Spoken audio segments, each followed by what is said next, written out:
Et bonjour et bienvenue à tous. On est ravis de vous retrouver aujourd'hui pour ce webinaire numéro 7, Rendez-vous santé sécurité.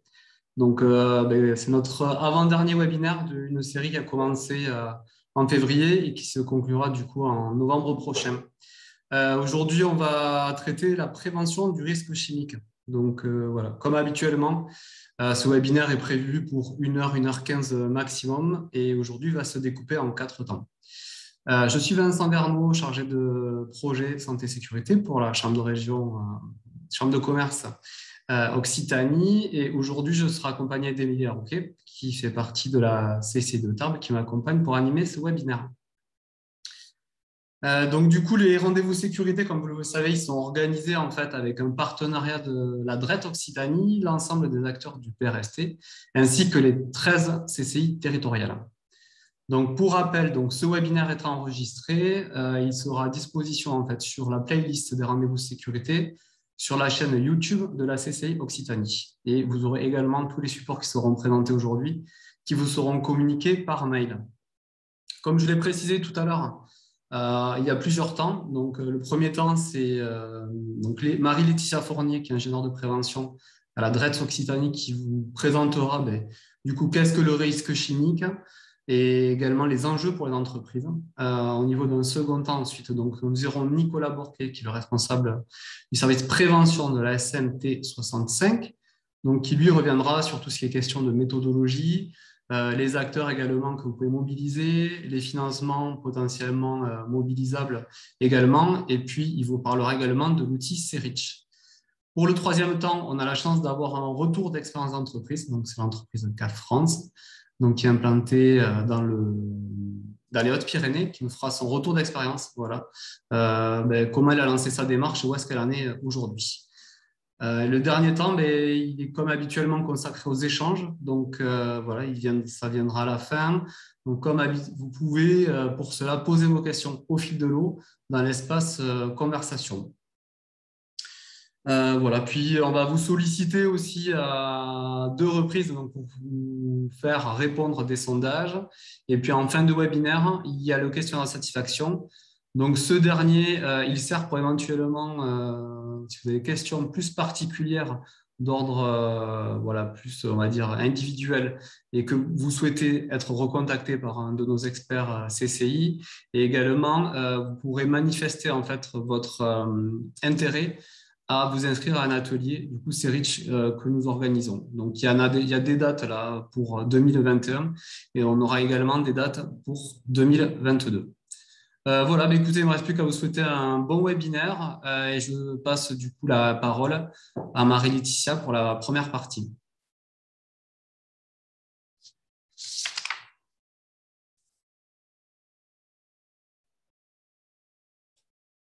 Bonjour à tous. Marie-Laetitia Fournier. Donc, je suis ravie de participer à ce webinaire et de vous présenter donc, cette première partie qui concerne la définition et les enjeux pour les entreprises.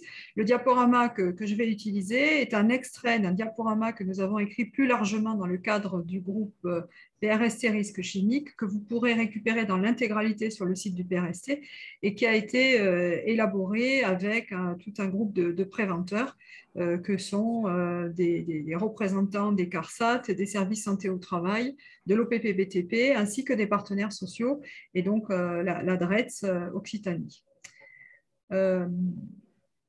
Alors, on avait prévu un premier sondage. Arrive de suite, voilà. Pour faire un peu le point sur votre positionnement, sur votre approche par rapport au risque chimique. Et donc, quelle est votre situation par rapport à l'évaluation des risques chimiques? Et donc, je vous propose de bien vouloir commencer à répondre dans une des 3 options. Je n'ai pas commencé et je découvre. J'ai entamé une démarche où j'ai avancé et je veux aller plus loin. Vous avez un peu plus d'1 minute pour répondre.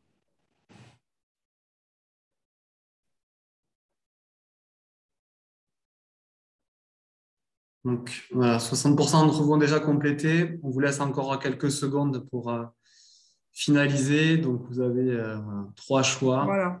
pour vous positionner. Bon, on a plutôt quand même des bons élèves, je crois, dans l'ensemble. Voilà, alors, on voit Du coup, effectivement je vais partager les résultats. Je vais te OK. laisser commenter. Donc voilà, logiquement, vous avez les résultats qui s'affichent en direct.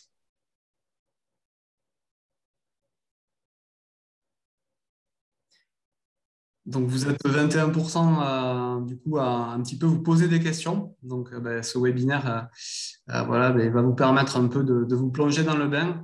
Et pour voilà, ceux qui ont déjà entamé une démarche ou qui veulent aller plus loin, on aura également des réponses pour vous. Du coup, ben, Marie-Laetitia, je te passe la main et voilà, je vous retrouve au moins OK. un peu plus tard. Alors, donc c'est parfait parce que à travers effectivement ce sondage, on voit effectivement que dans l'auditoire, vous êtes différents selon trois groupes, hein, ceux qui n'ont pas vraiment commencé, ceux qui ont déjà fait des choses et ceux qui donc veulent un peu progresser. Donc, on a une répartition assez homogène. Donc, bien évidemment, ce n'est pas notre webinaire qui va résoudre tous les problèmes, mais tout au moins, l'objectif qu'on se fixe, c'est d'avancer un peu, chacun à son niveau, parce que le risque chimique, effectivement, n'est pas toujours facile à appréhender, compte tenu de la diversité des situations. Mais la première étape, hop, la première étape étant, alors, j'essaie de passer à la diapo suivante.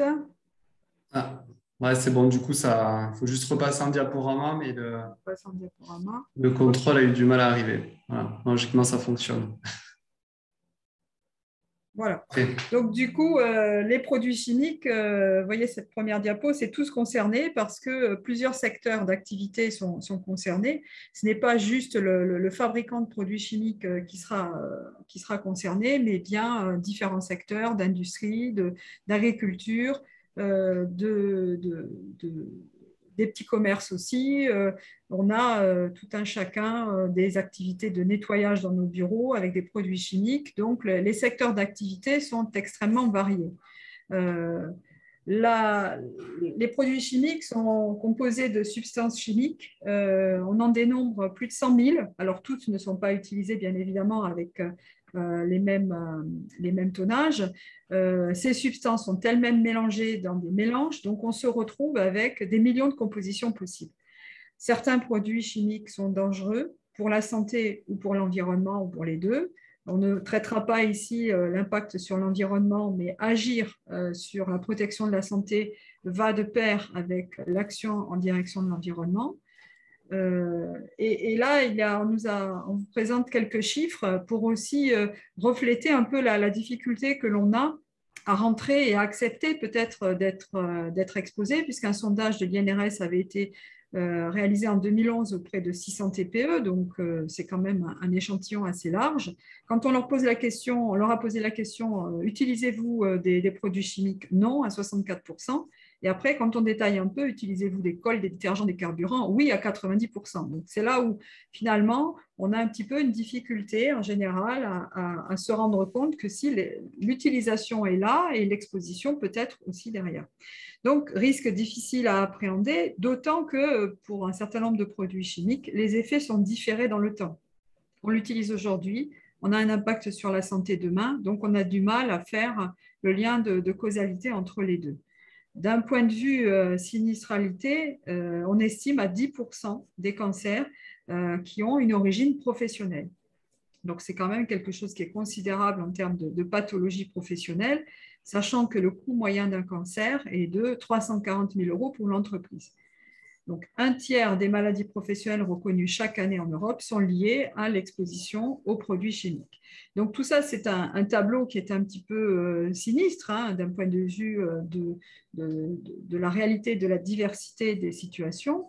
Il y a un autre enjeu pour lequel on souhaitait attirer votre attention, qui est un enjeu plus économique et social, au-delà de l'impact sinistralité travail, c'est le lien qu'on peut voir avec le risque incendie.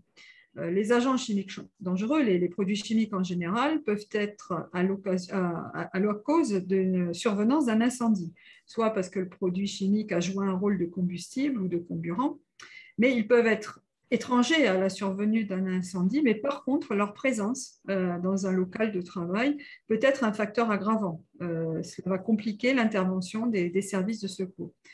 La conséquence qui a été observée, qui est une donnée source INRS, c'est que 70% des entreprises qui ont subi un incendie majeur ferment dans l'année. Donc, bien évidemment, ça pose un problème économique et social. Et ça, c'est un élément vraiment qu'on souhaitait partager avec vous parce que agir sur une meilleure prévention du risque chimique, c'est aussi agir dans certains cas pour bien prévenir d'autres risques que le risque professionnel. Alors, là, je vais vous présenter quelques petites diapos qui vont permettre de revenir sur les définitions qui sont prévues au niveau du Code du travail pour que nous ayons un langage un petit peu commun. Donc, qu'est-ce qu'un produit chimique? Alors, dans le Code du travail, il ne parle pas strictement de produits chimiques, il parle d'agents chimiques. Donc, c'est un élément ou un composé chimique, soit en l'état, soit dans un mélange, qu'il soit à l'état naturel ou qu'il soit produit, utilisé ou libéré, notamment sous forme de déchets ou du fait d'une activité professionnelle, qu'il soit ou non produit intentionnellement ou mis sur le marché.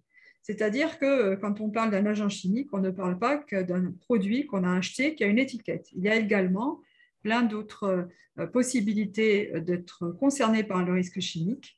Vous allez le voir dans les diapos suivantes. Donc, du coup, on a des substances d'un côté qui sont l'élément de base et qui, mélangés, donc, constituent des mélanges. Donc, c'est là où vous avez les articles du Code du travail qui donnent un petit peu plus en détail ces définitions. Alors, un agent chimique peut être classé dangereux ou non classé dangereux. La classification est basée sur une réglementation européenne qui définit des critères de classement. Donc, on renvoie au règlement CLP qui se retrouve recodifié dans le Code du travail. Mais on peut aussi avoir des agents chimiques qui ne sont pas classés dangereux, mais qui, compte tenu des propriétés physico-chimiques ou toxicologiques, peuvent présenter une notion de danger. Donc, vous voyez dans la photo du bas, quand on se retrouve entouré de toute cette poussière fumée, et bien évidemment, l'impact sur la santé peut être important. Donc, la notion de classement est liée à des critères de classification, mais même un agent chimique non classé peut être dangereux. Alors, les produits chimiques se rencontrent sous diverses formes, à l'état solide, à l'état liquide ou à l'état gazeux, et cette forme de produit a un impact après sur la façon dont on va se retrouver exposé. Donc, des exemples de produits, donc vous avez bien évidemment les produits commercialisés qui vont avoir donc un étiquetage, que ce soit sous forme de mélange ou de substances, des produits purs. Donc, exemple des cols, des résines, des huiles, diluants, dégraissants, etc. On aura également les poussières. Par exemple, des poussières produites lors d'opérations d'ébasurage, de ponçage, de découpe de bois qui vont produire des poussières de bois. Donc là, un salarié exposé à des poussières, eh bien, on est bien dans ce qu'on appelle de l'exposition à du risque chimique. Toutes les opérations de soudage ou de combustion qui vont générer des fumées vont rentrer dans ce cadre de risque chimique ou les vapeurs produites par différentes activités industrielles ou autres. Donc, à travers les photos que vous voyez, ce sont des situations où clairement, voilà, on a une exposition. Alors, quand on dit exposition, après, il faut l'estimer, ça c'est une autre étape. Et donc, quand on est exposé, quelles sont les voies d'absorption? Donc, les différentes voies d'absorption principales, hein, bien évidemment, sont celles de l'inhalation. Donc, on inhale le produit. On peut être en contact cutané sur une partie du corps ou par rapport, là dans l'exemple qui est ici, c'est l'œil. Hein. Le produit peut pénétrer par voie cutanée ou par voie digestive, c'est-à-dire qu'on l'aura ingéré parce qu'on aura du produit, par exemple, qui se sera déposé sur les mains, et puis on porte les mains à la bouche, et donc on peut avoir effectivement une ingestion de produits. Alors, selon la nature du produit chimique, l'impact sur la santé sera divers. Et donc, en termes d'intoxication, il y aura les intoxications à court terme, c'est ce qu'on appelle une intoxication aiguë. ou des intoxications à long terme, ce sont des intoxications chroniques. Donc l'intoxication aiguë, c'est une exposition qui aura lieu une fois ou plusieurs fois rapprochée avec des doses importantes, alors que l'intoxication chronique vont plutôt viser des expositions répétées dans le temps, qui ne sont pas forcément importantes, mais qui, à long terme, avec cette répétition de l'exposition, vont créer un impact sur la santé. Alors, ces produits chimiques, je vous ai dit que certains étaient donc sous forme commercialisée et se présentaient avec une classification et donc un étiquetage, qui sont des éléments importants pour les reconnaître. L'étiquetage se présente sous forme de pictogrammes que vous avez pour la plupart, j'imagine, déjà un petit peu rencontré. Cet étiquetage est aussi utilisé pour les produits domestiques. Et donc, on a 9 pictogrammes qui sont plus ou moins peut-être faciles à interpréter. Ces pictogrammes sont le résultat des négociations qui ont été faites au niveau international. Et donc, afin d'homogénéiser le choix de ces pictogrammes pour que le maximum de pays se comprennent entre eux à travers ces symboles. Donc certains sont plutôt faciles à interpréter comme celui de l'incendie, d'autres peut-être un peu moins comme celui-ci. Vous voyez cette silhouette avec une espèce d'étoile au milieu. Donc ce pictogramme, par exemple, est celui qu'on va utiliser pour ce que l'on appelle les CMR. Donc les CMR, c'est cancérogènes, mutagènes et toxiques pour la reproduction ou reprotoxiques, qui est une catégorie de danger pour laquelle on a une attention particulière, puisque là, on est clairement dans des effets qui sont très graves pour la santé, avec en plus cette notion d'effet différé qu'on retrouve très souvent. On est exposé à un moment donné et donc un impact possible des années après. Donc le cancérogène, pas très compliqué, c'est celui qui provoque un cancer. Le mutagène, c'est celui qui va modifier le code génétique de l'individu ou de sa descendance. Et le toxique pour la reproduction, ou reprotoxique, est un agent qui altère les fonctions de reproduction chez l'homme et la femme, ou ou induit des effets néfastes non héréditaires sur la descendance. Souvent, on a la réaction de penser qu'un reprotoxique ne va concerner que les femmes, à tort, puisque les toxiques pour la reproduction ont aussi un impact chez l'homme en général. Donc, ces substances sont classées selon des règles qui sont prévues par la réglementation européenne et conduisent à donc, un classement avec des phrases de risque qui sont homogénéisées, qui sont suivies de nomenclature, et on retrouve des étiquettes qui donnent un certain nombre de messages pour les utilisateurs. Donc, les messages sont simplifiés, avec les pictogrammes en premier lieu et les mentions de danger qui apparaissent en dessous. Tout ceci est codé est vraiment programmé, répond à des règles. Et donc, pour la plupart, vous êtes des utilisateurs de produits chimiques et donc il est essentiel de bien connaître l'importance de la lecture de ces étiquettes, qui est vraiment le premier point accessible pour un salarié qui manipule les produits. Donc, on a des mentions obligatoires. Les étiquettes doivent être rédigées dans la langue du pays. Donc, les produits que nous retrouvons en France doivent absolument disposer d'un étiquetage en français. C'est un élément très important. Avec l'étiquette, il y a un deuxième outil qui est accessible à l'ensemble des entreprises et donc des salariés, c'est la FDS, la fiche de données de sécurité, dont le circuit a été prévu par le règlement REACH. La fiche de données de sécurité était établie au départ par le fabricant ou l'importateur de produits, l'importateur au niveau européen. C'est bien de sa responsabilité de mettre sur le marché une FDS qui accompagne le produit, qui peut transiter par un distributeur, qui va donc relayer la FDS que lui aura transmis le fabricant importateur, et ensuite la remettra à un utilisateur en aval qui, lui, doit prendre connaissance de la fiche de données de sécurité pour en respecter les dispositions. Un consommateur est un utilisateur complètement au bout de la chaîne mais il n'y a pas de FDS à disposition des consommateurs. Enfin, la FDS n'est pas transmise jusqu'au consommateur, mais par contre, l'étiquette doit contenir suffisamment d'éléments d'information pour qu'il puisse avoir une manipulation en sécurité. La fiche de données de sécurité donc, est un document qui est essentiel sur les produits chimiques à usage industriel. Elle est obligatoire pour tous les produits dangereux qui sont mis sur le marché. Elles sont donc fournies par les fabricants importateurs à la première livraison et sont en français et doivent être à jour. Alors, on a, quelques années en arrière, eu beaucoup de difficultés pour avoir à disposition ces fiches. Depuis la mise en œuvre du règlement REACH, on constate qu'on a vraiment beaucoup de progrès qui ont été faits en la matière. Et donc, aujourd'hui, il est complètement… alors, il peut rester difficile d'obtenir des fiches de données de sécurité, bien entendu. Pour autant, les progrès sont importants et vous devez, donc dans les entreprises, pouvoir disposer de ces fiches.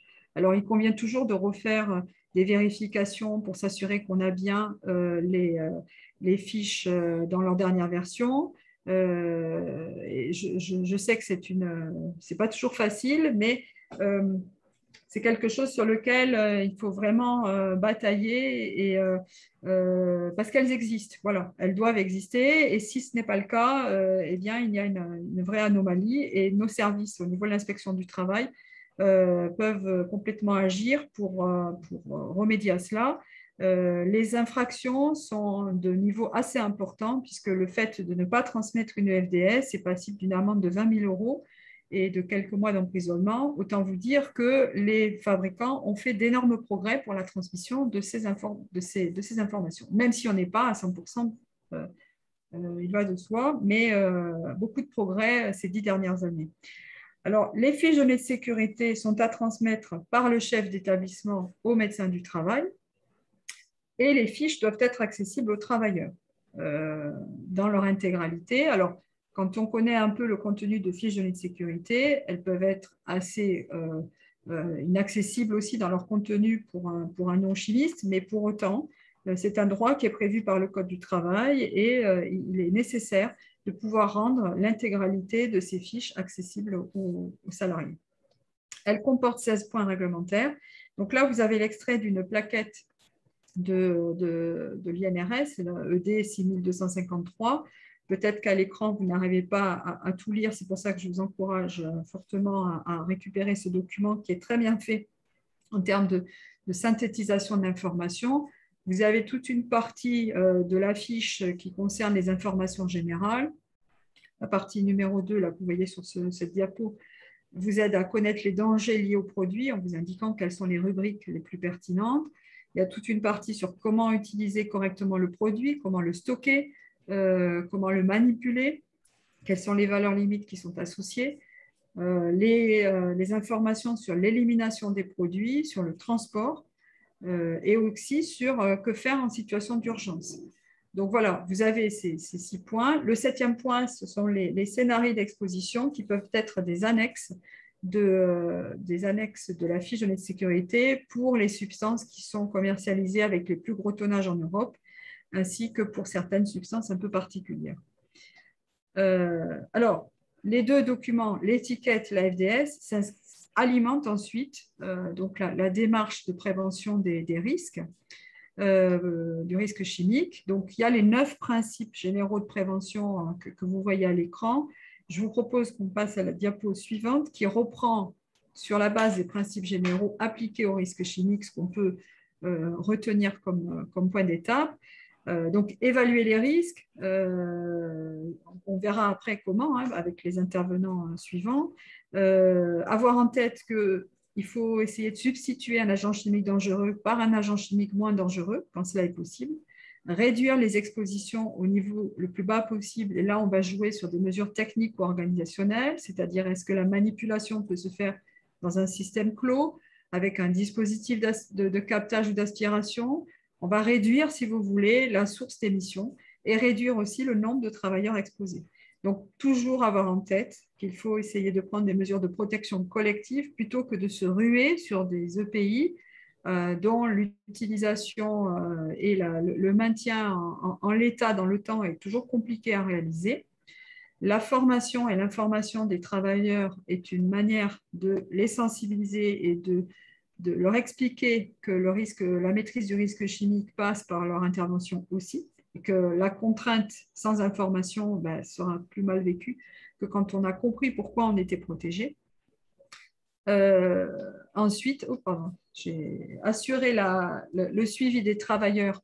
Donc là, il y a un rôle au niveau du service de santé au travail avec l'action du médecin du travail qui peut, selon l'importance de l'exposition, avoir un suivi adapté. Et puis, il y a également des obligations qui sont prévues par le code et qui permettent de passer par la case des mesurages qui permettent de s'assurer qu'on respecte bien ce qui était prévu et d'entretenir aussi les contrôles techniques. Ce sont les contrôles techniques sur les aspirations, parce qu'une fois qu'on a mis une protection collective, si dans le temps on n'assure pas que cette protection fonctionne toujours au niveau où on l'attendait, on peut perdre une efficacité.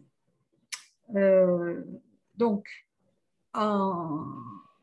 avec j'allais dire en synthèse de tout ça, le Code du travail prévoit un certain nombre de points d'étape, mais sur les moyens, laisse à l'employeur le choix, j'allais dire, de son organisation et des moyens qu'il doit mettre en place, parce que c'est lui qui évalue ses risques. À la fin, il y a une obligation de résultat.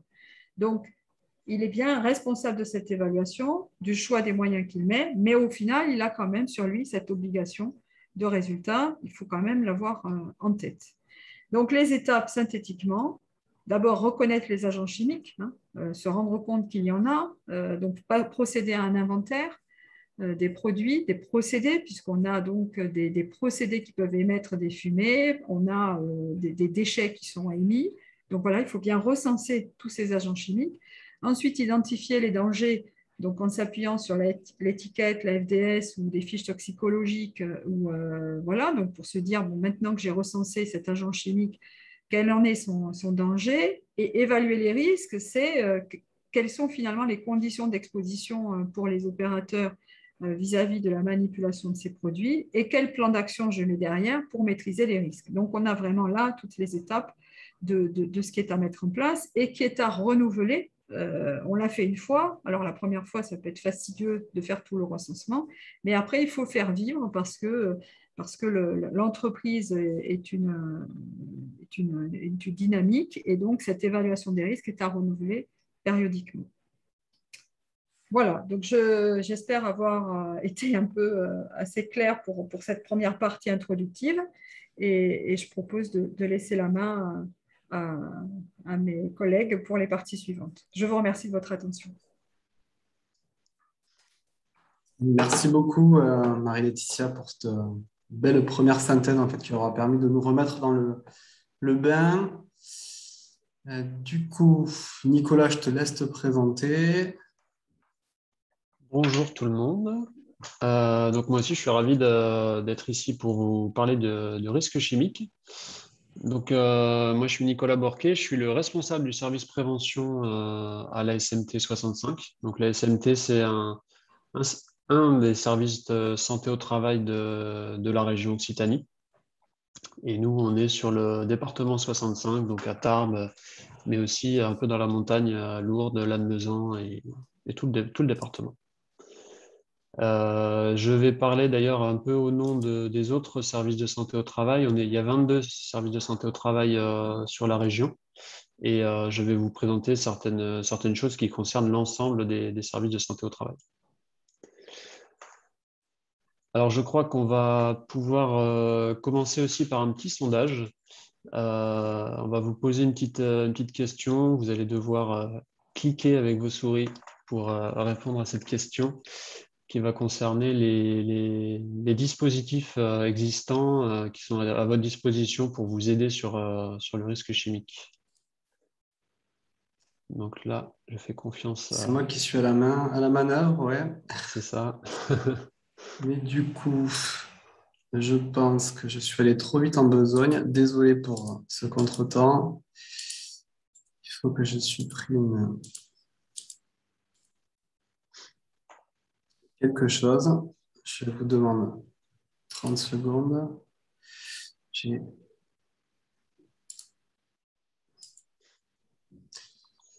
Je vois qu'il y a plein de questions Ouais, j'ai dans les basculé. Je commentaires. sais pas, On en peut-être. profitera à la fin pour y répondre, hein. Ouais, désolé. Parce que du coup, Nicolas, j'ai avancé sur le statut qui me permet de ne plus. Et du coup, ça me laisse plus accès au sondage. J'ai juste ça. Je ne sais pas pourquoi. Et j'arrive pas à revenir. Ah oui, alors c'est moi qui ai le bouton sondage. Est-ce que si je clique dessus, je C'est vais répondre? possible. Logiquement, il a dû basculer. Ouais, parce que moi, je ne le vois plus à mon écran en fait. Oui, ressources mobilisables. Et alors, je vais le lancer. Je Voilà. découvre avec vous le Dans truc. le menu déroulant, il faut choisir le bon. Et Voilà. tu dois avoir la main dessus. Parce que moi, en fait, je ne l'ai plus. Alors voilà, je pense que Ça marche, c'est merci bon. Nicolas, on le Ouais. voit bien. Donc, ce qu'on vous demande, c'est d'identifier, de cliquer sur les ressources que vous connaissez et que vous avez bien identifiées comme étant aidantes sur les risques chimiques. Et on va vous laisser effectivement quelques dizaines de secondes pour y répondre, mais c'est vrai que ça va super vite.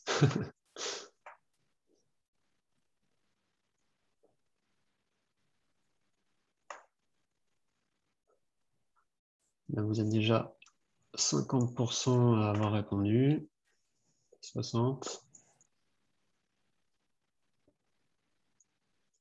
Merci, on voit que ça ne dort pas, même à 15 heures, c'est très bien. Vous êtes 70% à avoir répondu, je pense qu'on peut... on a déjà des grandes lignes qui se dessinent. Il faut arrêter le sondage et après lancer normalement le partage des résultats. Partager les résultats, voilà. Voilà, c'est bon, c'est arrivé. Super. Merci. Donc vous avez tous, déjà c'est super bien, vous avez tous identifié les publications INRS. Donc effectivement, c'est la source vraiment principale en santé et sécurité au travail. Donc ça, vous l'avez bien en tête. Vous êtes 70% à avoir identifié les services de santé au travail. Donc là, je suis très content. C'est très bien aussi. Je vais vous en parler plus en détail dans la suite. Et puis après, il y a les ressources internes que vous pouvez avoir. Donc ça dépend de vos structures, des responsables HSE, des responsables qualité, environnement, sécurité.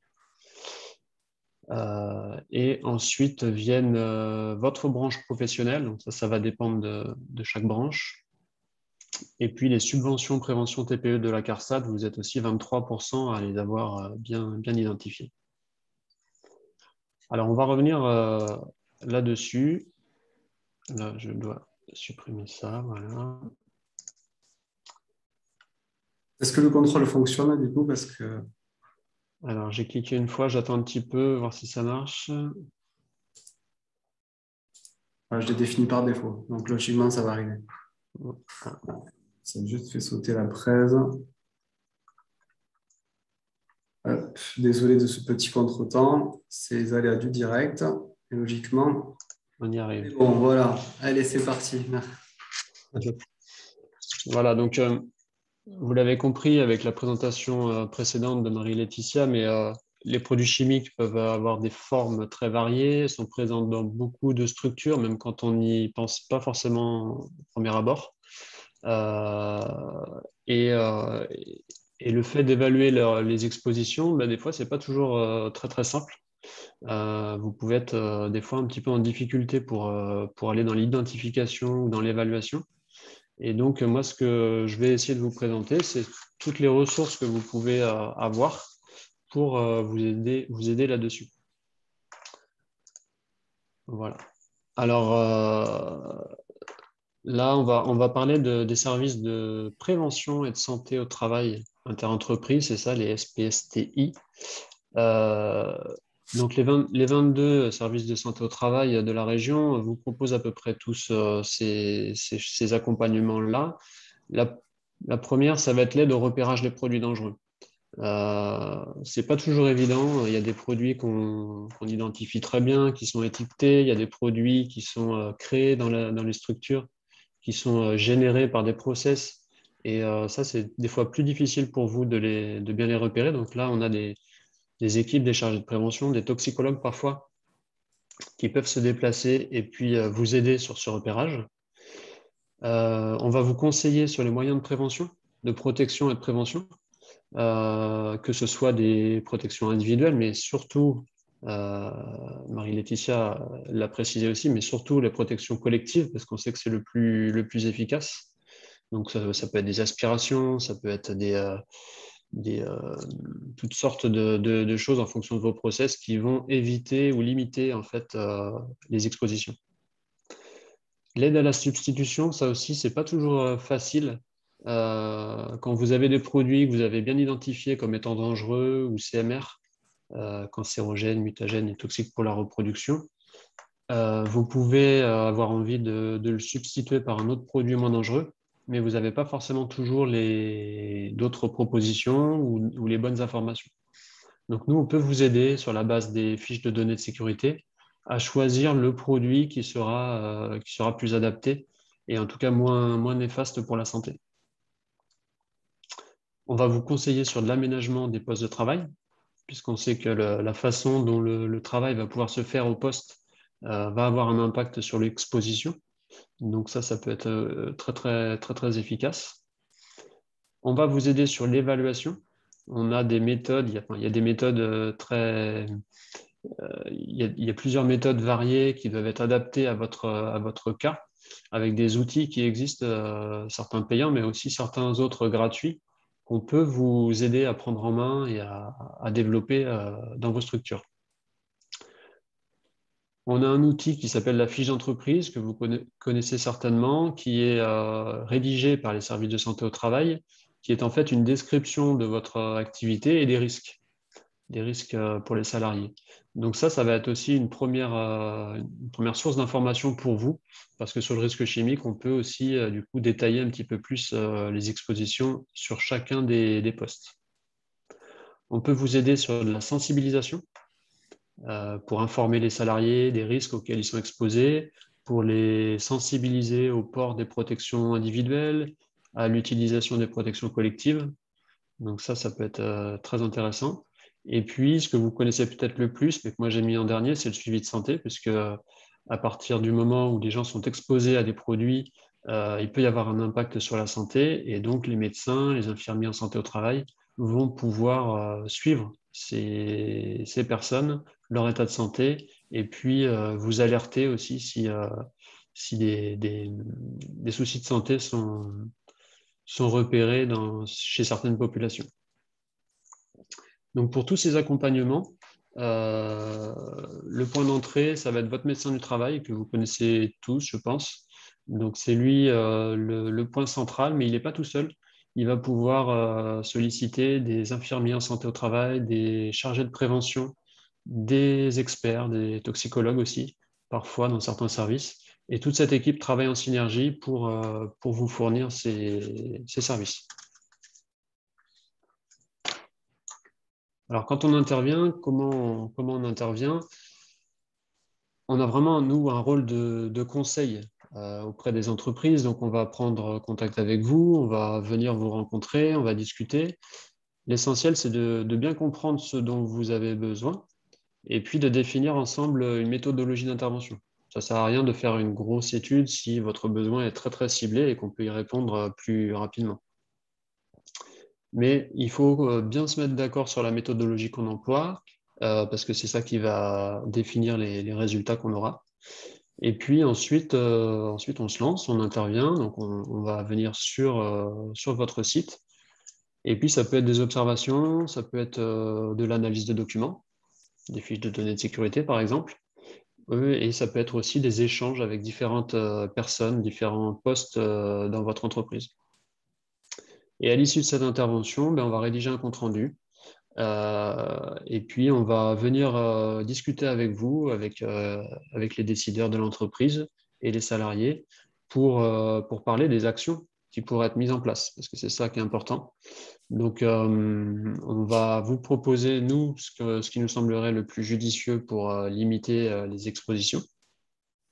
Et puis, il va s'engager une discussion pour voir ce qui est faisable, ce qui n'est pas faisable, quelles sont les difficultés, quels sont les avantages de telle ou telle solution.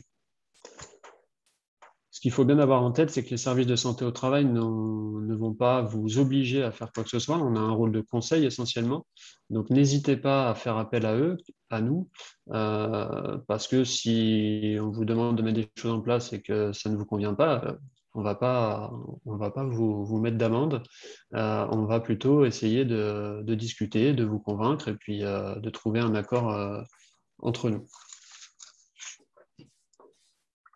Je le précise parce qu'on est des fois un petit peu confondu avec soit l'inspection du travail, soit... Voilà. Donc c'est important que vous ayez bien ça en tête. Alors, si on prend un exemple, pour un garage automobile, par exemple, on va être dans le repérage, donc on va repérer, je prends un exemple un petit peu simple que tout le monde connaît, mais on va repérer des vapeurs de carburant, des gaz d'échappement, des huiles de vidange, des graisses, des poussières, différentes poussières, des solvants, des peintures, des vernis, il y a beaucoup de choses. Et les études qu'on va pouvoir faire, les évaluations qu'on va avoir à faire vont nous mener sur des protections collectives et individuelles qui peuvent être, par exemple, pour le collectif, la ventilation générale de l'atelier, qui n'est pas souvent faite dans un atelier, mais elle a un intérêt énorme. L'extraction des gaz d'échappement. Quand les moteurs tournent dans un atelier, il faut absolument pouvoir extraire ces gaz le plus rapidement possible sans qu'ils se diffusent dans l'ensemble de l'atelier. On va travailler sur les stockages, les bacs de rétention, des couvercles sur les poubelles pour pas que les produits solventés se diffusent, des armoires ventilées, etc.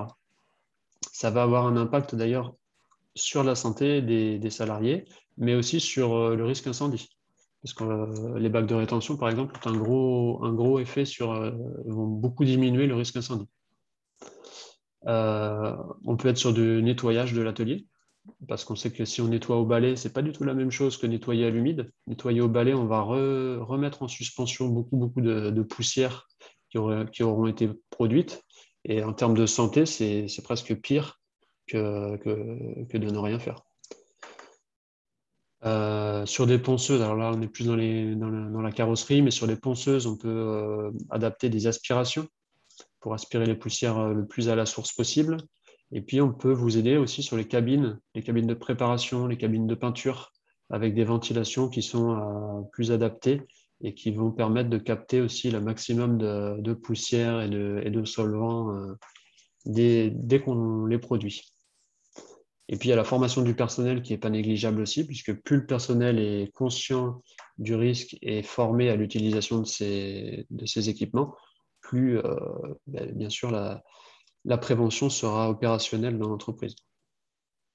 Et en termes de protection individuelle, on va travailler sur les vêtements de travail, le fait de les faire entretenir par une entreprise extérieure, souvent, surtout d'éviter de les laver à la maison avec les vêtements personnels.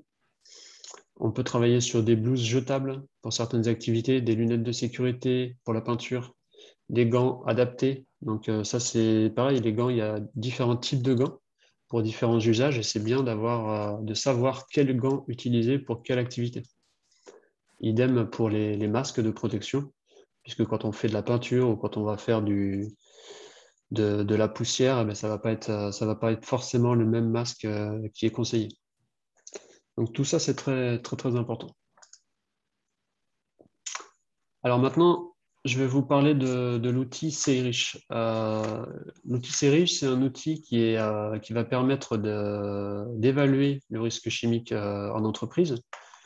C'est un outil qui a été développé par l'INRS, l'Institut national de recherche en sécurité, donc vous savez tous qui c'est, mais pas tout seul, puisque ça a été fait en collaboration avec avec des branches professionnelles, le CNPA, avec l'UIMM, avec France Chimie, vous avez les logos en bas.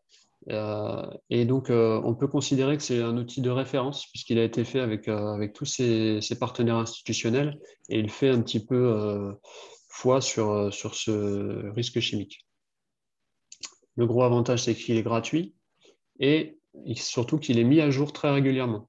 Parce qu'il faut savoir que sur le risque chimique, il y a des études régulièrement qui sont faites et on en apprend toujours un petit peu plus.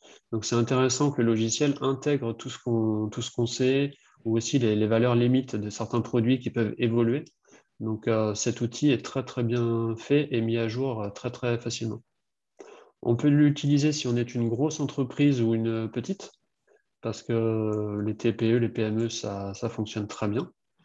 Et puis, on peut l'utiliser aussi si on a des niveaux d'expertise assez différents, puisqu'il y a 3 niveaux quand on ouvre le logiciel: néophyte, initié ou expert.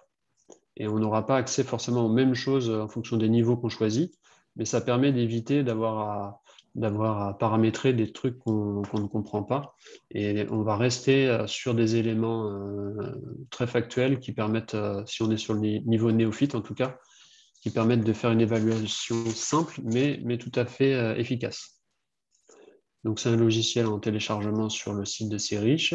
Et puis, sur le site, vous avez aussi beaucoup de tutos, de guides disponibles. Et puis, je le répète, vous avez aussi les services de santé au travail qui peuvent vous aider aussi à la prise en main de ce type de logiciel. Alors, à quoi ça sert? Je vous disais que ça permettait d'évaluer le risque chimique.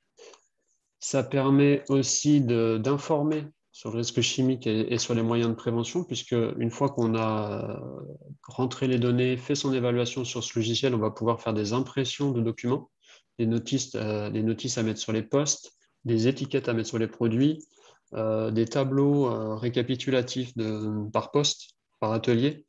Donc, il y a beaucoup, beaucoup de choses qui sont possibles. On peut tracer aussi les risques et les expositions professionnelles dans l'entreprise. Donc ça va être par personne, hein. Donc ça va être très, très important et très, très important aussi pour le service de santé au travail parce qu'on va pouvoir transmettre de l'information qui est très riche. Vous avez aussi les petits logos en bas du diaporama qui vous aident un petit peu à bien comprendre ce qui est possible avec ce logiciel. Ce qui est très important, c'est qu'on a une saisie qui est assez facilitée sur ce logiciel. On peut même prendre en photo une étiquette ou une fiche de données de sécurité ou la scanner pour pouvoir extraire les informations dont on a besoin. Donc, ça évite tout un travail de saisie manuelle assez fastidieux et ça permet de gagner du temps, surtout au départ quand on va rentrer ces listes de produits. On peut aussi gérer plusieurs zones, plusieurs ateliers, plusieurs postes. On peut faire toute une arborescence de son entreprise et de façon assez fine, jusqu'au poste du travail où on va pouvoir mesurer un risque résiduel. Donc, c'est le risque en fait au poste de travail qui va tenir compte des produits, des quantités utilisées, mais aussi de la façon dont on utilise le produit, des équipements de protection collective et individuelle qu'on a. Et ça permet de faire quelque chose de très fin, de très juste et très fin. Au final, ce qui est important pour vous, c'est le plan d'action, puisqu'on va vous guider sur des actions à mettre en place par zone. Et puis, vous allez pouvoir suivre dans le temps vos actions qui sont faites ou qui sont prévues à telle date, etc. Donc, ce plan d'action est très, très facile à mettre à jour une fois la saisie faite. Et puis, vous allez même pouvoir simuler des actions de prévention. Donc, si vous mettez en place, par exemple, tel type de protection, une aspiration, par exemple, vous allez pouvoir mesurer l'impact que ça va avoir sur l'exposition des salariés. Donc, ça, c'est très, très, très intéressant. Voilà, donc je ne vous présente pas en détail non plus ce logiciel, c'est une découverte, mais n'hésitez pas à revenir vers nous ou vers les experts CCI qui pourront vous en dire un petit peu plus. Et puis, à ce sujet, justement, il y a des dates qui sont planifiées. Il y en a 2 pour la fin de l'année au moins, c'est à Tarbes le 21 octobre et à Montauban le 19 novembre. Donc ça, c'est des ateliers vraiment où on va pouvoir vous faire prendre en main le logiciel. Chacun travaille sur son ordinateur et commence à faire son évaluation. Et on va vous guider dans la prise en main avec une personne de la CARSAT également. Et d'autres dates seront positionnées sur 2022. Donc n'hésitez pas à vous inscrire sur la newsletter, à vous signaler si ça vous intéresse pour qu'on puisse programmer d'autres dates, d'autres ateliers.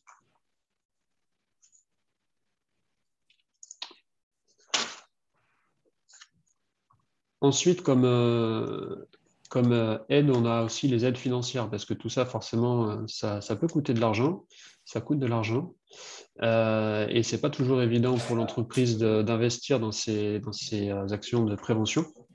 Donc, il faut savoir que la CARSAT propose des subventions prévention à destination des TPE.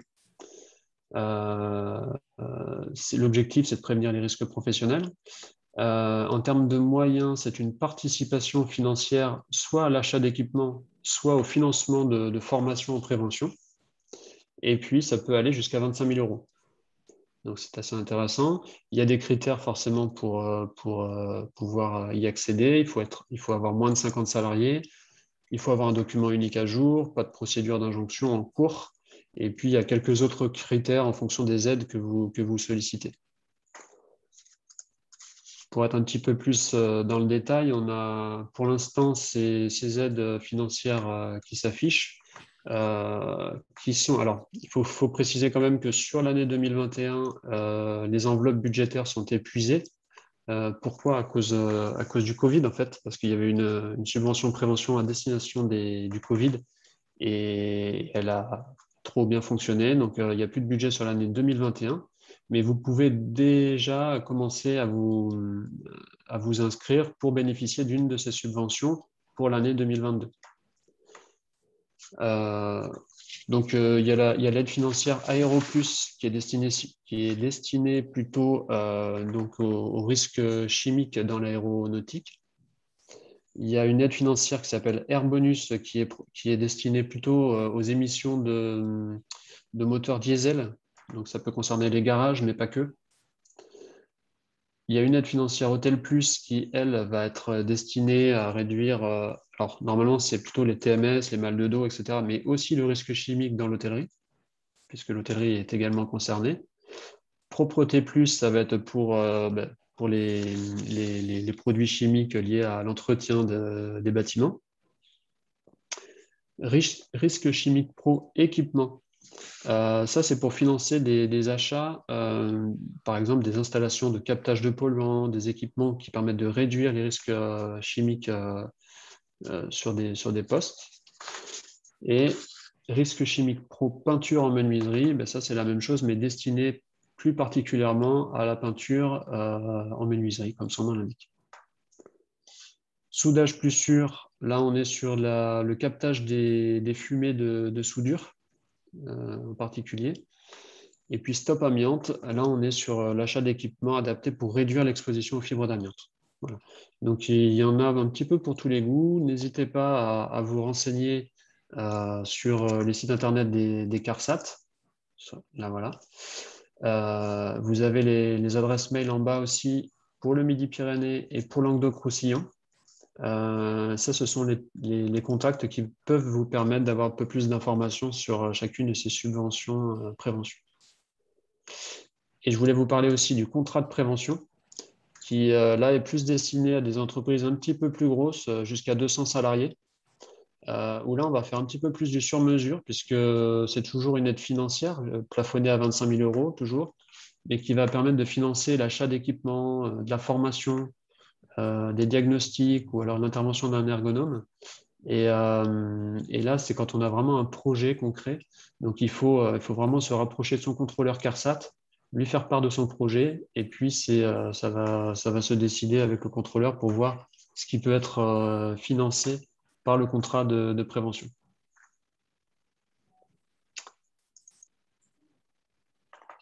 Et pour finir, les autres ressources que vous avez à votre disposition, n'oubliez pas que vous avez un centre de mesure physique à la CARSAT à Toulouse, mais qui peut intervenir sur toute la région, qui peut vous permettre de faire des mesures de produits chimiques dans l'air, etc., vous aider en tout cas à identifier, à mieux repérer certains produits chimiques. Les documentations, les publications INRS, je ne vous en parle pas plus parce que tout le monde l'a identifié dès le départ sur le sondage. Les branches professionnelles aussi, certaines branches sont très, très pointues sur le risque chimique, donc n'hésitez pas à revenir vers elles. Les organismes de contrôle, donc APAV, Socotec, Bureau Veritas, etc., peuvent vous aider dans vos vérifications périodiques, en particulier, pour ce qui est les mesurages de produits chimiques dans l'air, pour ce qui est des ventilations au poste. Et puis, il y a des cabinets de consultants aussi qui sont très, très efficaces sur ce sujet, qui peuvent vous permettre d'aller plus loin sur des sujets en particulier. Voilà, j'espère que je vous ai apporté un maximum d'informations et que tout ça va pouvoir vous servir. Je repasse la parole à Vincent pour la suite de ce webinaire. Parfait. Mais juste pour faire la transition, du coup, merci beaucoup, Nicolas, pour voilà, tous ces détails. On a eu quelques questions, donc on les a bien pris en compte. Hein, on y répondra en fin de webinaire. Et du coup, on va passer la parole du coup à l'entreprise. Juste, Nicolas va essayer de me rebasculer en tant que hôte principal parce que ça me laissera l'opportunité d'avoir accès à toutes mes fonctionnalités. Voilà, merci. Je vous laisse du coup vous présenter et puis on enchaîne là-dessus. Oui, bonjour. Donc, moi, c'est Valérie Sarafin. Je suis cadre en santé, sécurité et environnement sur le site depuis bientôt 1 an. Voilà, et Gabriel Diris, donc je suis responsable HSE sur le site de CAF France. Et ça fait 3 ans que je suis en poste. Donc, pour vous expliquer ce que nous allons vous présenter, donc on va faire une rapide présentation de l'entreprise avec les secteurs d'activité, etc., pour que vous appréhendez mieux notre entreprise. On va partir de la problématique de départ, de là où on est parti en termes de prévention du risque chimique, ce qu'on a mis en place en termes de prévention du risque chimique, les problématiques que nous avons rencontrées durant notre démarche et les points forts que nous avons eus. Aujourd'hui, un petit point sur où nous en sommes vis-à-vis de la prévention du risque chimique et dans le futur. Et nous allons parler aussi de la problématique REACH pour terminer. Pour vous expliquer un peu, donc CAF France est une entreprise ferroviaire de production donc, de matériel roulant ferroviaire située à Bagnères de Bigorre et nous avons un centre tertiaire à Paris donc, qui comprennent les bureaux de direction, un petit peu d'ingénierie. CAF Group, c'est un groupe qui est intégré dans le monde entier, donc avec différentes usines de production. Le siège étant situé au Pays Basque et donc nous nous répartissons les activités en fonction des usines. Donc, par exemple, le site de Beersheim au Pays Basque qui est spécialisé dans la production de bogies ou d'autres sites dans le monde qui sont spécialisés dans la production de bus ou dans les services ferroviaires.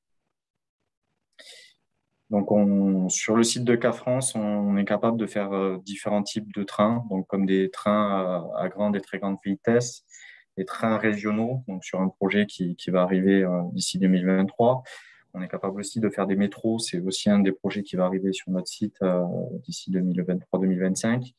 On est capable de faire des tramways, des locomotives, de la rénovation, donc un petit peu tout le panel de production qu'on peut avoir dans le ferroviaire. Donc, pour faire un peu d'historique, au niveau de CAF France, nous sommes sur un site historique industriel, donc avec l'entreprise Soulet dans les années 1800 qui faisait de la production ferroviaire. Donc, n'est resté que CFD comme entreprise ferroviaire. Et en 2011, CFD a été racheté par le groupe CAF pour commencer à faire de la production ferroviaire en France. Bien sûr, pour intégrer le marché français du ferroviaire, mais aussi pour produire, par exemple, nous travaillons pour le Luxembourg, donc pas uniquement pour la France. Donc aujourd'hui, sur le site de CAF France, donc on a une activité d'essai et de validation, d'assemblage, habillage, donc tout ce qui est fabrication finale, et aussi donc d'achat de prestations. Donc on a besoin, et on utilise des produits chimiques sur le site. On est une entreprise aujourd'hui qui fait 140 salariés, savoir qu'on a à peu près entre 40 et 50 prestataires permanents sur le site. Il est prévu de créer un bureau d'études, c'est en cours, au niveau du site de Toulouse pour CAF France. À savoir qu'en ce moment, on a un rythme de 3 à 4 embauches par semaine. Sur la région parisienne, la partie parisienne, on a une dizaine de personnes à l'effectif. Et après, les 50% de l'effectif aujourd'hui sont des cadres. Pour le carnet de commandes K France, ça correspond à peu près à 15% des commandes au niveau mondial. Et aujourd'hui, sur le site, on a 2 projets qui sont en cours. Le projet RER, donc là, on fait de la rénovation et du neuf. Et on a un projet aussi loco-tracteur, on ne fait que du neuf. Il y a un projet aussi futur qui s'appelle AMLD, qui va arriver sur le site d'ici 2023-2024. Et pour le futur, dès 2026, on prévoit d'avoir 400 personnes sur le site. Et on a un budget qui a été réparti de 2010 à 2024 de 25 millions d'euros pour tout ce qui est investissement. Donc, pour entrer dans le vif du sujet, pour faire un état des lieux, on peut dire que la démarche a vraiment commencé de prévention des risques chimiques a vraiment commencé pour nous en 2019, bien qu'il y avait un existant avant. Donc, sur le site en 2019, on avait des problématiques qualité au niveau des gestions des péremptions, gestion des quantités. Ça peut être gestion des produits ouverts, qui bien sûr aussi pose des problèmes au niveau risque incendie. On avait aussi un manque de ressources, que ce soit un manque de ressources humaines. Donc, il n'y avait qu'une personne au service HSE sur un site industriel pour gérer les produits chimiques et tout le quotidien d'un service HSE. Donc, un manque de ressources humaines, un manque de ressources financières aussi. On n'avait pas le budget qu'on a actuellement pour investir en termes d'hygiène, sécurité, environnement, et donc sur le risque chimique. Il y a un problème organisationnel aussi. Il y avait un manque de processus d'intégration des produits chimiques, mais aussi d'utilisation sur site. Donc, pas de gestion, enfin, une gestion difficile, des validations difficiles. Donc voilà, ça, c'était l'état des lieux en 2019. Les éléments qui ont déclenché un changement chez nous, qui ont lancé la démarche approfondie, ça a été le recrutement d'une personne en avril 2019, la mise en place de la norme ISO 14001. Donc ça a été une demande de nos clients et aussi une demande du groupe. Donc l'ISO 14001 qui est une norme de management dans l'environnement, donc qui nous a obligés à gérer nos quantités de produits chimiques, à mettre tous nos produits chimiques sur rétention, à avoir des stockages conformes, etc.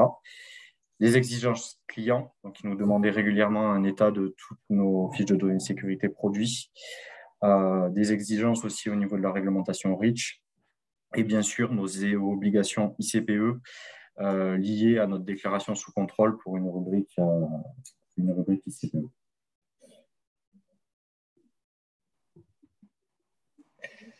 Alors, pour la mise en place du système de prévention, donc voilà, on a eu la demande des FDS, voilà, la gestion des FDS, donc c'est la demande des FDS, donc fiche de données de sécurité aux fournisseurs.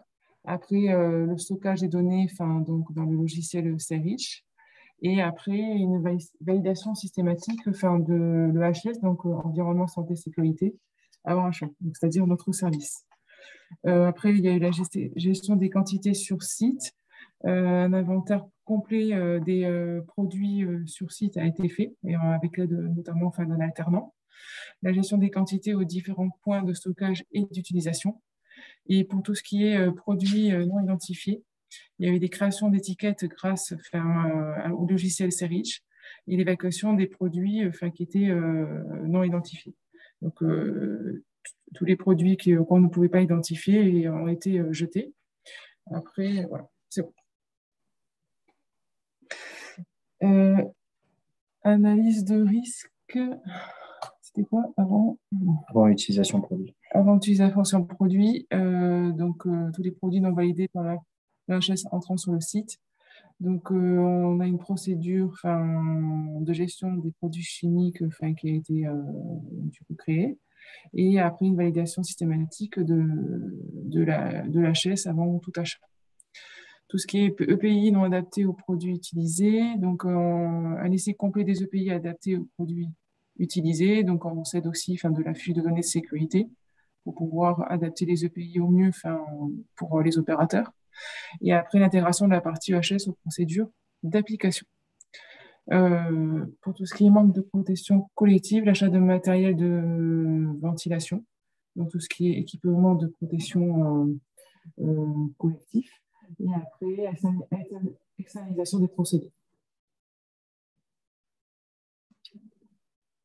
Stockage non conforme, ventilation, rétention, armoire, coupe-feu.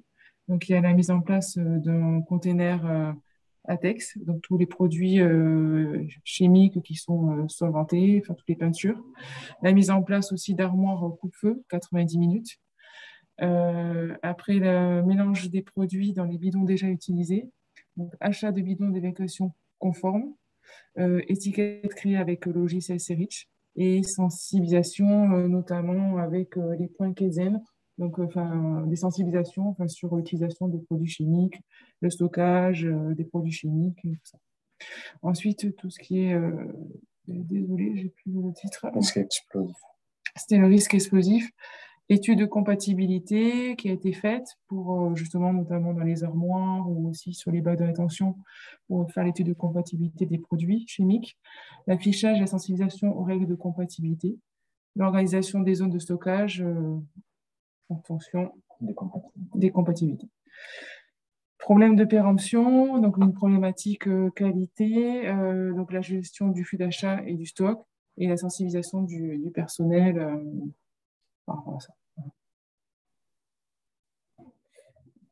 Donc, durant la mise en place de toutes les actions qu'on vient de citer, on a rencontré différentes problématiques.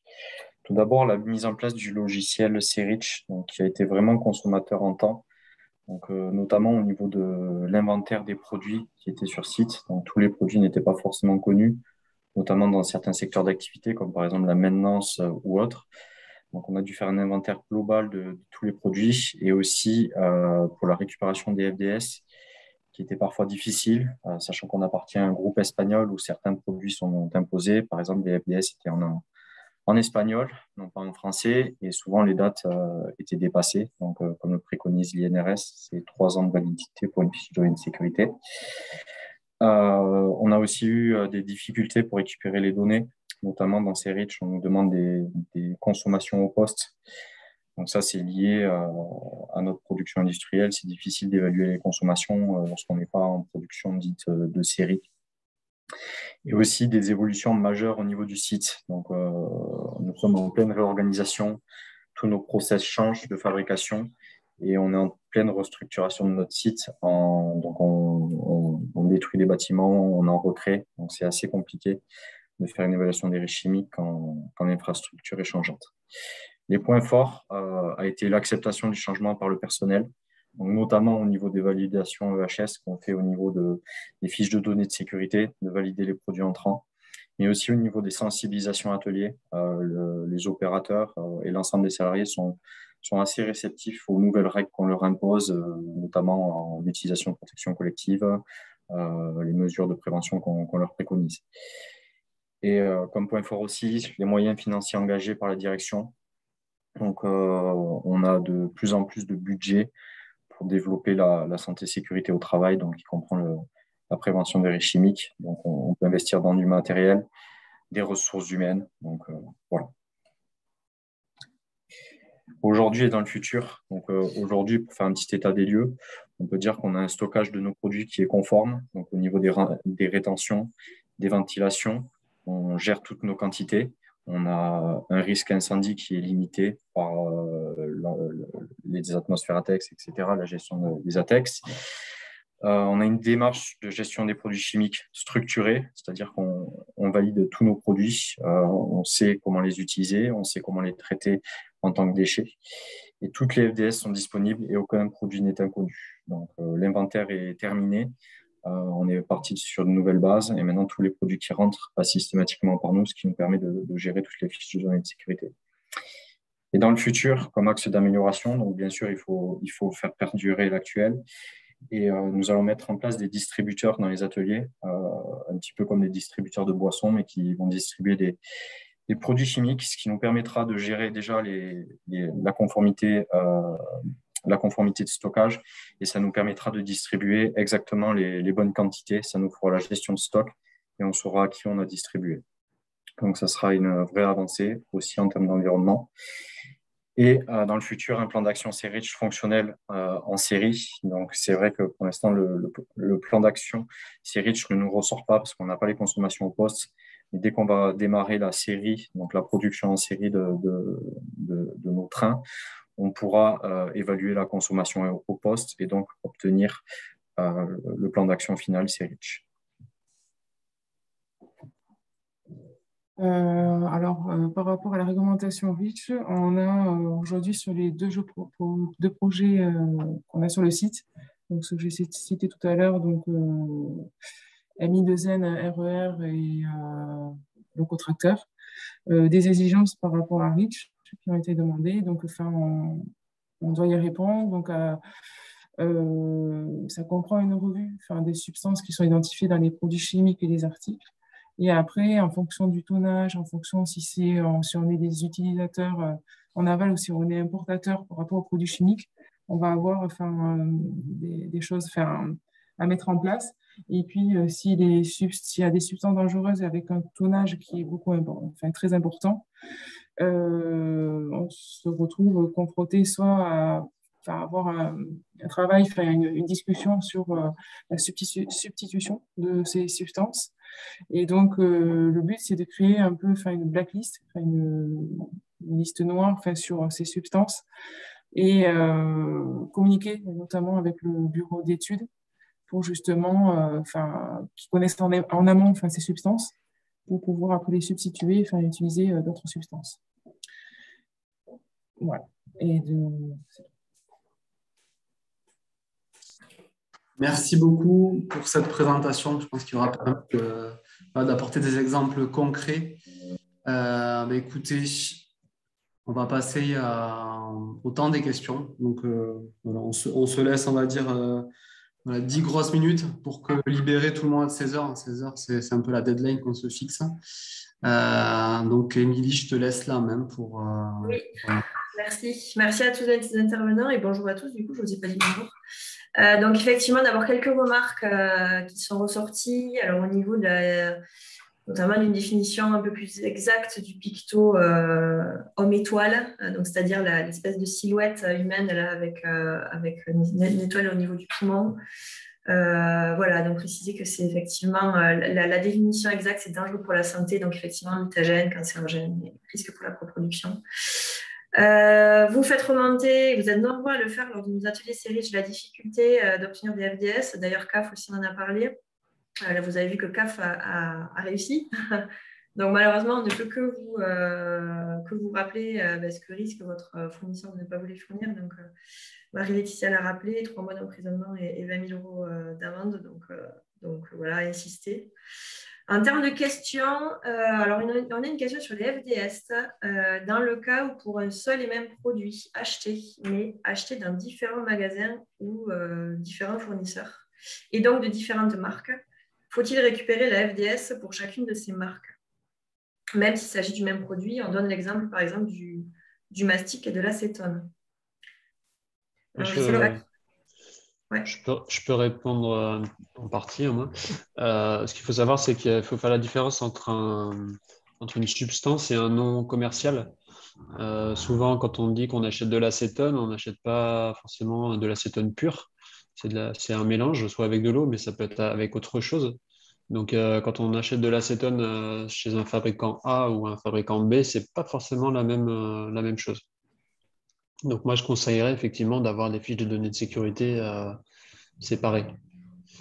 Et je veux juste rebondir sur la remarque d'avant sur les difficultés à avoir les fiches de données de sécurité.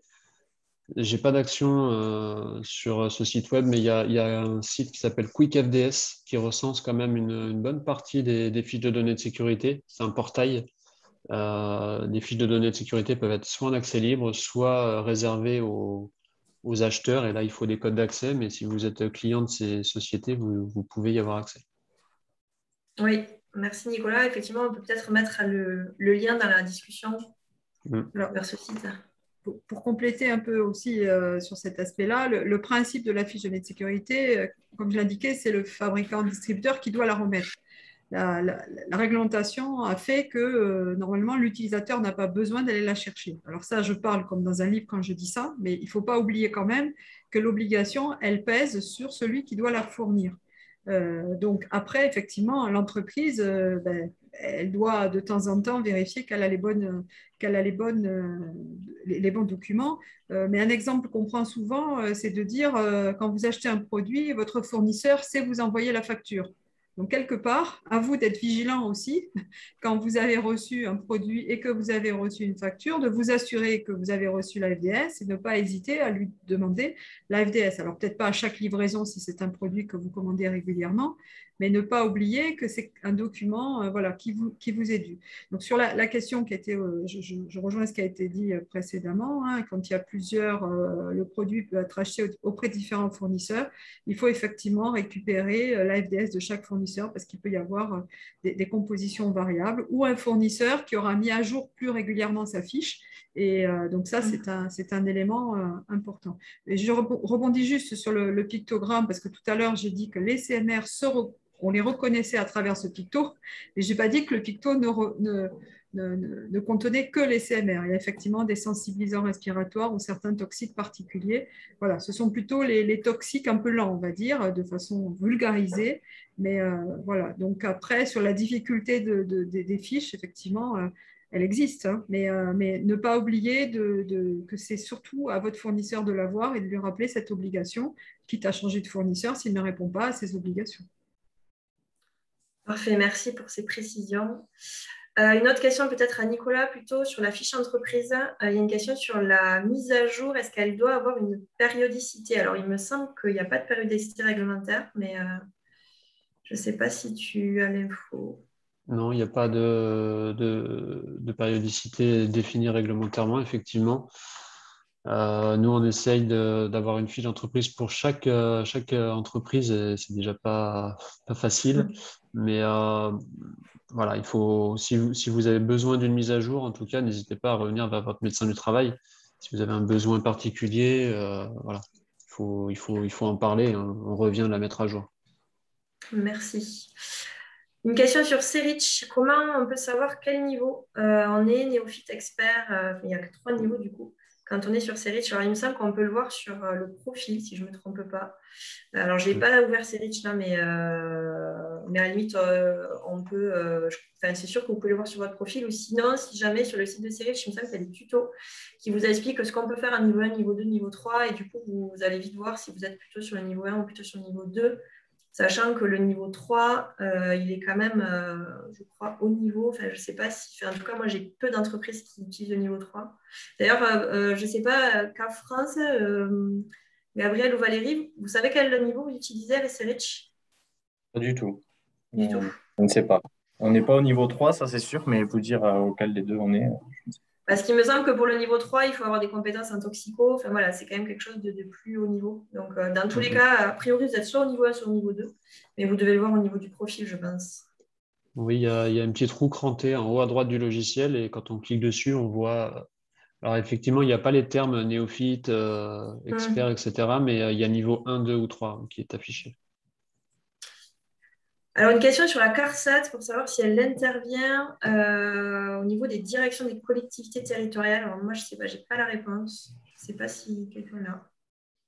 Alors, en fait, la CARSAT intervient auprès des entreprises privées. Son domaine de compétence, ce n'est pas la fonction publique territoriale. Donc, ils ne seront pas amenés à intervenir en conseil d'une collectivité en particulier. Par contre, dans le cadre d'actions partenariales qui sont menées, il arrive qu'un intervenant de la CARSAT participe à des réunions collectives qui peuvent être organisées par le centre de gestion, par le CNFPT pour apporter une compétence sur une thématique particulière. Voilà, c'est plus dans le cadre d'actions partenariales collectives qu'on peut être en liaison avec eux. Voilà. Et j'en profite aussi pour dire qu'il y a le centre de mesure physique à Toulouse, mais il y a également le centre de mesure physique à Montpellier, qui ensuite peut, sur la partie chimique, être en relation avec le laboratoire de chimie de Marseille et celui de laboratoire de chimie de Bordeaux en liaison avec le centre de mesure physique de Toulouse. Voilà.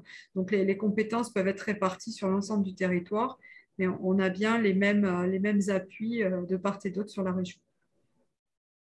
Ok, merci. Et enfin, la dernière question, c'était sur les aides financières pour une entreprise de 53 salariés, donc plus de 50. Mais Nicolas avait répondu, du coup, c'est plutôt les contrats de prévention, du coup, pour les entreprises de plus de 50 et de moins de 200. Oui, tout à fait. La limite, c'est 50, donc effectivement, au-delà. Et ce n'est pas des équivalents temps plein, c'est 50 personnes, hein. Donc, à partir de 50, il ne restera plus que les contrats de prévention, effectivement. Donc voilà pour les questions. Je ne crois pas en avoir oublié. Si jamais on vous a oublié, n'hésitez pas à vous manifester. Je pense qu'on a fait le tour. Ouais, on a fait le tour, j'ai également relancé, puis j'ai vu qu'il n'y avait personne qui avait répondu. Bon, mais du coup, on sera bon pour le timing. Ah, il y a une question sur les inscriptions aux ateliers, mais justement, tu vas en parler, Vincent. Ah oui, bah, ouais, juste qui vient d'arriver. Juste pour vous présenter, donc, on vous a remis l'ensemble des liens qui nous semblaient utiles. Donc, le site du ministère, Amélie avec le risque chimique, bien sûr l'INRS qui reste un petit peu quand même la Bible. Vous avez le lien vers l'outil CERICH, une enquête d'ARES du coup sur l'exposition au risque professionnel. Donc, il y a beaucoup de secteurs d'activité qui sont présentés avec pas mal de risques. Bon, voilà, c'est pour se donner un avis en tous les cas. On a remis le site de la DRETS Occitanie, où vous avez notamment des informations concernant les accompagnements. Le site du PRST, vous allez pouvoir retrouver donc, le support global prévention des risques chimiques qu'a présenté Marie-Laetitia. Les 2 sites des CARSAT et notamment le lien vers le risque chimique. On mettra dans la diffusion du support, d'ailleurs on est un peu désolé parce qu'il y a la mise à jour, des mises en page qui avait sauté pour quelques slides. Donc, on vous enverra la borne version pour que ça soit plus lisible. On vous mettra le lien du coup sur le site QuickFDS, bien que ça a été envoyé dans le chat. Et ensuite, donc, le lien vers le service de santé au travail, le lien vers l'entreprise CAF France. On a mis le lien vers notre page web sur YouTube et vous tombez directement logiquement sur la bibliothèque des rendez-vous sécurité. Et enfin, vous avez le site de la CCI Occitanie qui renvoie vers toutes les CCI territoriales pour voir les accompagnements possibles. Du coup, la question a été posée sur les ateliers. Donc voilà, vous avez donc les liens qui seront actifs pour vous inscrire. Donc, on a un CERICH 1 et un CERICH 2 d'ici cette fin d'année sur, on va dire, la partie Midi-Pyrénées. Et il est possible que, manifestez-vous si vous le souhaitez là, juste après dans l'enquête de satisfaction, puisque on a également des dates qui vont sortir là sur le côté Languedoc-Roussillon. Et on pourra, d'ici la fin de l'année, avoir un calendrier complet des ateliers, on espère en tout cas, sur tout l'ensemble de la région pour du CERICH. Et on travaille également sur les ateliers OIRA. Donc, la newsletter qu'on propose chaque mois mentionnera ces dates. Donc, vous pouvez vous inscrire, comme ça vous serez informé. Je coupe juste 2 secondes. Les ateliers sont en présentiel. Ah oui, je ne vois plus les questions. Oui, ouais, c'est pas grave. Présentiel, puisque il y a systématiquement donc, soit un toxicologue du service de prévention de santé au travail qui est affilié, qui travaille en partenariat avec la CCI locale, ou quelqu'un spécialisé de la CARSAT, spécialiste de l'outil, qui vient parce que vous avez des questions techniques, donc on veut être à même d'y répondre. Donc c'est co-animé par une personne de la CCI et un expert, soit CARSAT, soit toxicologue du service de santé au travail. Donc, en général, c'est dans une salle informatique, puisque soit vous venez avec votre PC ou on vous fournit un PC, puisque en fait, l'objectif de l'atelier, c'est de vous faire vraiment travailler sur l'outil et de rentrer dans le dur, si on peut dire, pour vous montrer la méthode et répondre à vos questions, faire des mises à jour, démarrer si jamais vous démarrez. Voilà, c'est des ateliers qui sont limités à 10 personnes, vraiment grand maximum pour qu'il y ait vraiment cette proximité et de l'échange. Du coup, le dernier webinaire, ça sera le 18 novembre, où on va appréhender le risque radon, donc approche et outils de prévention. Le lien d'inscription est déjà actif. On va être sur le format classique, témoignage d'experts. On va vous présenter les derniers textes réglementaires, puisqu'il y en a qui sont sortis cette année. Et on est en train de finaliser pour avoir un retour d'entreprise également. Voilà, donc il ne me reste plus qu'à remercier l'ensemble des intervenants, les personnes qui ont participé du coup pour l'organisation de ce webinaire. Merci à tous, merci à vous pour votre présence. Du coup, on se retrouve dans un mois et je vous bascule directement sur l'enquête de satisfaction qui vous permettra soit de vous signaler si vous avez des questions spécifiques ou vous préinscrire pour les futurs ateliers. Merci à tous. Merci. À bientôt.